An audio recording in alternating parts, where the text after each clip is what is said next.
રાધનપુર શહેર મહિલા કોંગ્રેસ પ્રમુખ જ્યોતિબેન જોશીએ આપ્યું રાજીનામું। પાટણ જિલ્લાના રાધનપુરમાં કોંગ્રેસની કારમી હાર બાદ રાધનપુર શહેર કોંગ્રેસ પ્રમુખ વિષ્ણુદાન ઝુલાએ પ્રમુખ પદેથી રાજીનામું આપ્યું હતું, જે બાદ હવે રાધનપુરમાં શહેર મહિલા કોંગ્રેસ પ્રમુખનું ફરી વધુ એક રાજીનામું પડ્યું છે।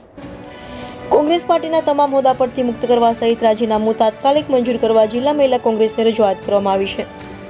જ્યોતિબેન જોશીએ સામાજિક કામગીરી તેમજ અંગત જવાબદારીઓને કારણે કોંગ્રેસ પાર્ટીની કોઈ કામગીરી કરી શકે તેમ નથી, જેને લઈને રાજીનામું ધર્યું હોવાનું રાજીનામામાં ઉલ્લેખ કરાયો છે। રાધનપુર નગરપાલિકાની ચૂંટણીમાં કોંગ્રેસની કારમી હાર બાદ રાજીનામાનો દોર શરૂ થયો છે।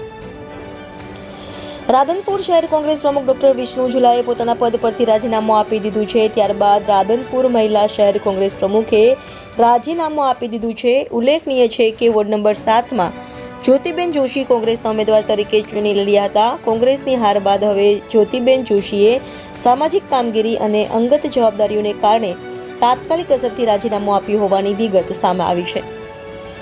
આ સાથે જ હવે રાધનપુર કોંગ્રેસની હાર બાદ એક પછી એક રાજીનામાનો દોર શરૂ થતા પદ છોડી રહ્યા છે। ત્યારે પાલિકાની ચૂંટણી બાદ પણ રાધનપુરમાં રાજકારણ ગરમાયું છે। રિપોર્ટર સંજીવ રાજપૂત સાથે અનિલ રામાનુજ, ઇન્ડિયા 24 ન્યૂઝ, પાટણ।